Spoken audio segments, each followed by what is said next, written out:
তোমার মনে আছে আজকের থেকে ঠিক 3 বছর আগে তুমি আমাকে নদীর পাশে নিয়ে গিয়েছিলে, আর সেদিন খুব বৃষ্টি হয়েছিল। আজকেও তো বৃষ্টি হচ্ছে। মাকে ছাড়া অন্য কোনো চিন্তা এখন করতে চাইতেছি না। সেটা বলছি না, আমরা এইভাবে কতদিন বিয়ে একসাথে থাকা, এগুলো কি শুধু কথাতেই থাকবে?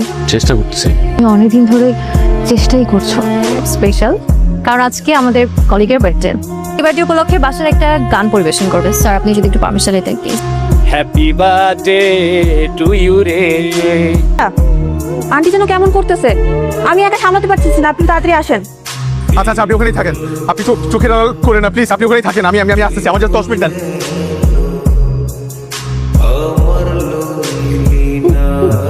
কিচ্ছু না, কিচ্ছু। আসতে খারাপ লাগছে। কি হয়েছে মা? কি হয়েছে মা? তোমার মনে আছে বলে তুমি যখন আমাকে স্কুল থেকে আনতে চাইতা, সে নামলে আমি খুব দুষ্টামি করতাম, আমি বৃষ্টিতে ভিজতে চাইতাম, কিন্তু তুমি আমার বকা দিতে আমি তোমার কথা শুনতাম না। আমি 1 সেকেন্ডও ছাতার নিচে দাঁড়ায় থাকতে চাইতাম না। আমার জন্মদিনের উইশ লাগবে না, তুমি একবার আমার নাম ধরে একটু ডাকবা। কতদিন তোমার মুখে আমার নামটা শুনি না। আজকে কিন্তু আমি তোমার আগে আসছি। কোথায়? হ্যাঁ, আমি দূর থেকে তোমাকে দেখছিলাম। কেন? দূর থেকে তোমাকে দেখতে অন্যরকম লাগে। এ নাও এটা কি? সারপ্রাইজ। প্লিজ, তুমি সারপ্রাইজ দিতে পারো না। পারি না? খুলে দেখো। তোমার কথা মনে আছে? আমার সব মনে থাকে। তুমি আমার লক্ষ্মী মা। এই তো পুরোটা পুরোটা। ভয় পেয়েছো তুমি? 2 বেলা এই ওষুধটা তুমি খাও না, যে দেখো এই যে লাল কালার ওষুধটা খাও। এনো একে সামলাচ্ছ? একাই তো সামলাবো, আমি ছাড়া তো আমার মায়ের কেউ নাই। তবে ডিসিশনটা নিজের জন্য। লাইফের টাইমলাইন, ফিউচার, নিশ্চয়তা সবার দরকার। চাইলে অনেক বড় জায়গায় তুই যেতে পারবি। Better career, better job, better life. কি রেজাল্ট তো, কিন্তু একটা জায়গায় আটকে আছিস। মায়ের জন্য এমন সেবা করা সবার পক্ষে সম্ভব হয় না রে।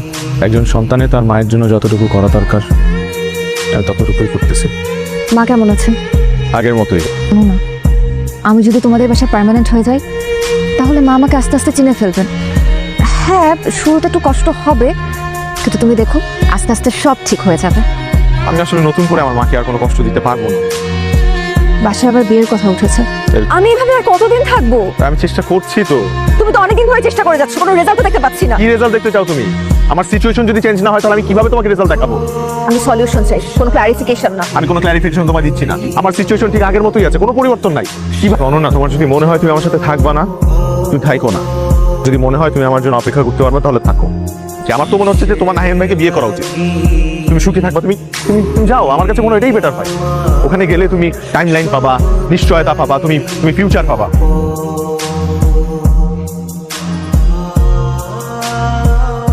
কিন্তু জানো মা, আমি না অনন্যাকে অনেক ভালোবাসি। তোমার পরে যদি আমি কোনো একটা মানুষকে ভালোবেসে থাকি, তাহলে সেটা অনন্য। একটু একটু দোয়া করে দাও না মা, দোয়া করে দাও। আমার মাথায় একটু হাত বুলায় দাও মা, কষ্ট হচ্ছে। তুমি ঠিক আছো? আজকে তো অনন্যার বিয়ে। কার বিয়ে?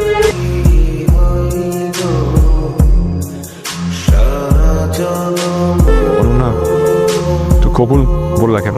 কি করতেছো তুমি এগুলা? তো একবারও বলি নাই যে আমি তোমাকে বিয়ে করবো না। আমি এর আগের মাথায় কি না কি বলছি, তাই বলে তুমি আরেকটা ছেলেকে কবুল বলে বসবা? আর একটু অপেক্ষা করতে পারলো না আমার জন্য? আমি তো সবসময় অপেক্ষা করেছি। কই অপেক্ষা করলা? তুমি তো ওনাকে কবুল বলে ফেললা। আজকেও তুমি যদি কবুল বলার 1 সেকেন্ড আগে আসতে, গল্পটা অন্যরকম হতে পারতো। তুমি আবারও দেরি করলে, সরি।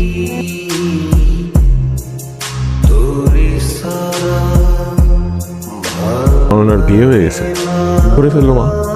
ও আমার জন্য অপেক্ষা করলো না। ও মা, কিচ্ছু লাগবে না আমার। আমার জীবনে কাউকে দরকার নাই মা, তুমি একটু সুস্থ হয়ে যাও। আমি আর পারতেছি না মা। শূন্য